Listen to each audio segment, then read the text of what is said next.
وقل رب زدني علما.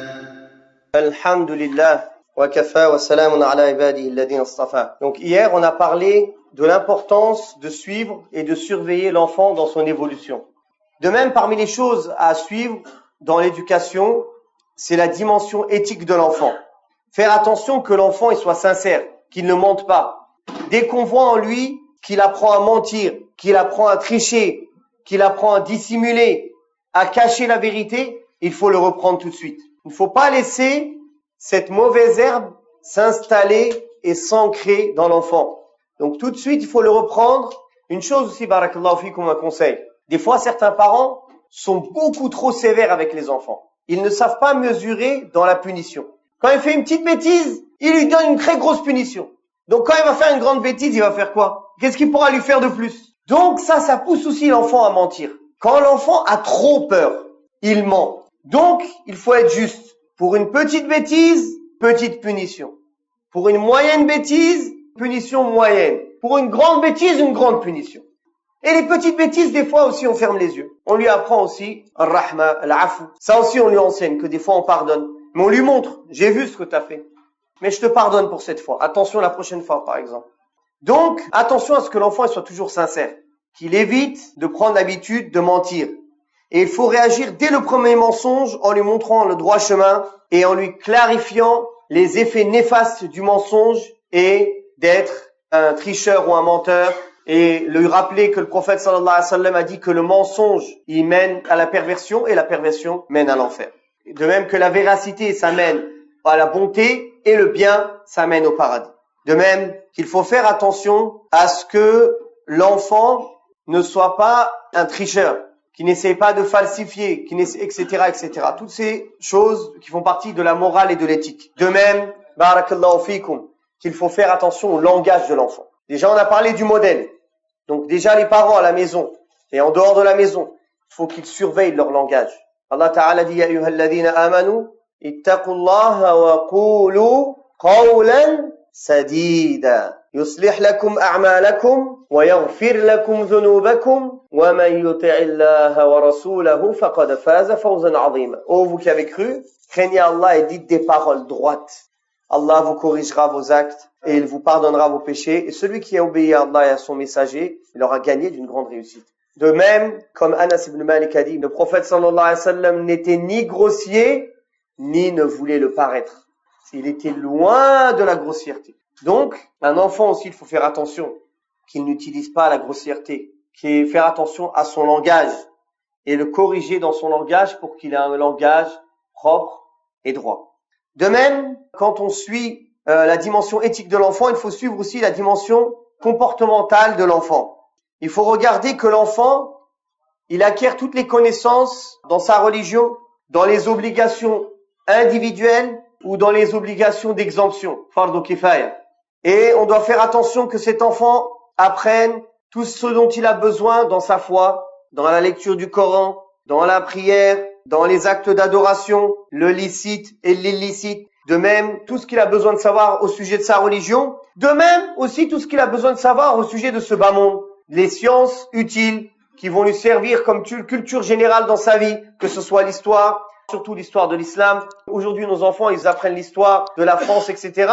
À côté aussi, ça peut lui servir, c'est une bonne chose. Il faut lui enseigner aussi l'histoire de l'islam, comment ça s'est passé. De même, tout ce dont il peut avoir besoin comme les mathématiques, toutes les sciences qui pourraient être utiles, que ce soit dans sa religion ou même dans les sciences de ce bas monde, dans les choses licites. Le suivre dans son éducation et dans son apprentissage.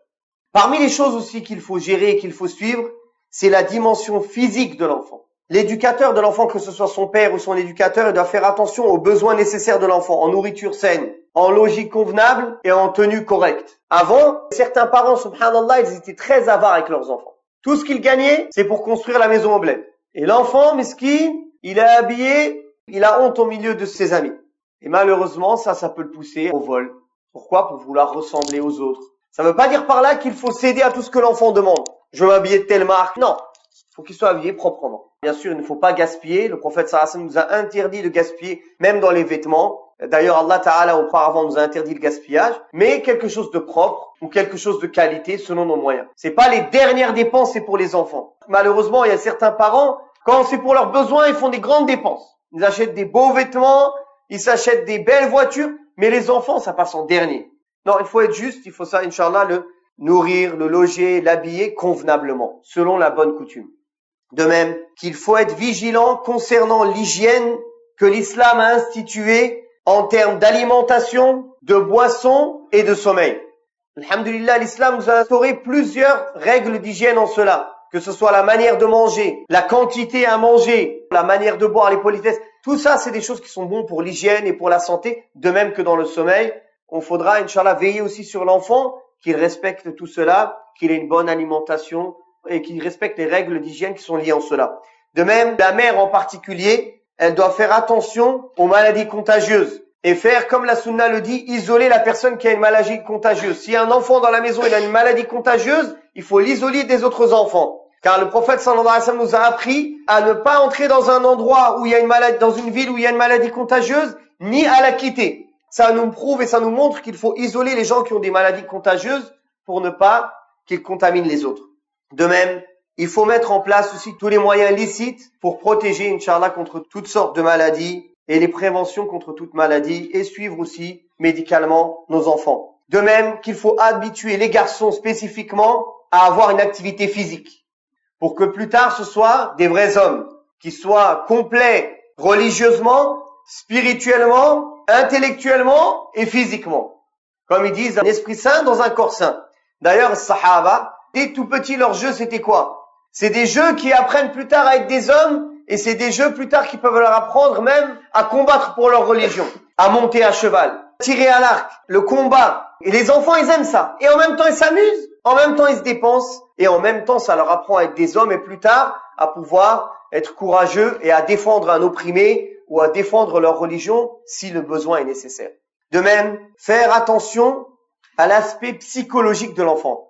Il y a des enfants, ils sont trop timides, qui sentent un sentiment d'infériorité. D'autres enfants qui ont de la jalousie, d'autres de la colère, d'autres de l'orgueil, d'autres de la haine. Il faut faire attention à tous ces côtés-là et aider à renforcer le côté psychologique de l'enfant. S'il a une faiblesse psychologique, il faut renforcer ce côté-là, utiliser les bons moyens, que ce soit des faiblesses ou l'exagération, il faut faire à ce côté-là et suivre l'enfant en cela. De même qu'il faut suivre l'enfant dans l'aspect spirituel, dans sa relation avec Allah Ta'ala, qu'il soit conscient que Allah Ta'ala l'observe et que cet enfant il fasse preuve d'humilité, humilité devant Allah, humilité face aux créatures et surtout l'humilité dans les adorations.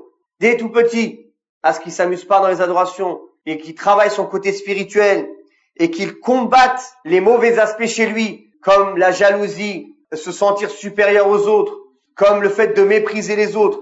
On lui apprend comment combattre son âme bestiale, purifier son âme, qu'il apprenne toujours à être modeste, à se rabaisser pour Allah tabaraka wa ta'ala et à être quelqu'un d'exemplaire, comme le prophète sallallahu alayhi wa sallam était.